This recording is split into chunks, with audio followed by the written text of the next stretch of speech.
Une bien triste nouvelle qui a bouleversé tout le monde, quelques semaines après avoir subi une greffe du cœur dans la capitale, Charlotte Valandrey. Le monument du 7e art est décédé à l'âge de 53 ans. Le 13 juillet dernier, pour l'agence France Presse, l'entourage de l'artiste a annoncé. Depuis l'opération, Charlotte était plongée dans un coma artificiel pour échapper à la douleur et aux complications. Il y a quelques jours, elle en est brièvement sortie pour exprimer son épuisement et le vœu impérieux de rejoindre Anne-Marie, sa mère décédée. Alors que son troisième cœur n'a pas vécu. Charlotte Valandrey, qui avait mis du temps à se reconnecter avec son corps, ne pourra pas continuer de travailler sur son dernier projet. Vendredi 15 juillet 2022, dans un entretien accordé aux Parisiens, l'une de ses meilleures amies a confié qu'elle était épanouie lorsqu'elle chantait. La musique était un nouveau challenge pour Charlotte.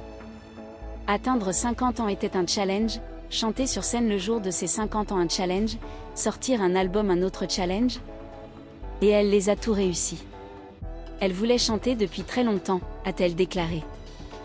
Bouleversée, l'amie de l'actrice dont le vrai nom était Anne-Charlotte Pascal, a glissé. David Bowie lui avait dit qu'elle devait essayer, car elle avait un joli timbre de voix. Elle avait tourné dans son clip mais la maladie est survenue. Elle a gardé ce rêve dans un coin de sa tête. Finalement, c'est le vendredi 4 juin 2021 que Charlotte Valandrey avait sorti son premier album. John Chernesky, qui l'a réalisé et composé, a déclaré aux Parisiens « On avait mis tout notre cœur dans cet album. Nous l'avions fini avant la pandémie et nous devions le sortir sur un label. Malheureusement, le label a souffert financièrement et cela ne s'est pas fait. On a réussi à le sortir malgré tout, mais Charlotte et moi avions les boules qu'ils ne reçoivent pas plus d'écho. » Enfin, il a ajouté que l'actrice progressait à chaque concert et avait beaucoup de charisme sur scène. De son côté, le parolier Frédéric Etoun a glissé. Il y a 2 mois, elle m'a appelé pour qu'on écrive ensemble une pièce de théâtre, même si je ne l'avais jamais fait.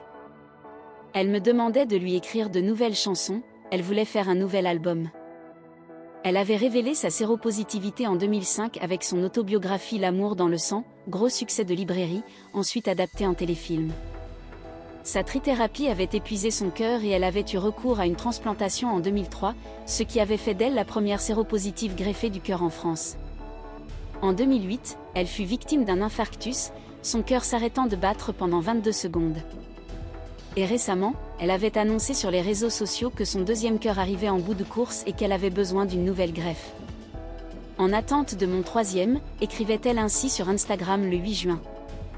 Le 14 juin dernier, Charlotte a dû être opérée en urgence pour remplacer son cœur d'occasion, comme elle l'appelait, mais cette nouvelle greffe n'a pas pris, ce troisième cœur n'a pas vécu. Ont expliqué sa fille, sa sœur et son père dans un communiqué transmis à l'agence France Presse.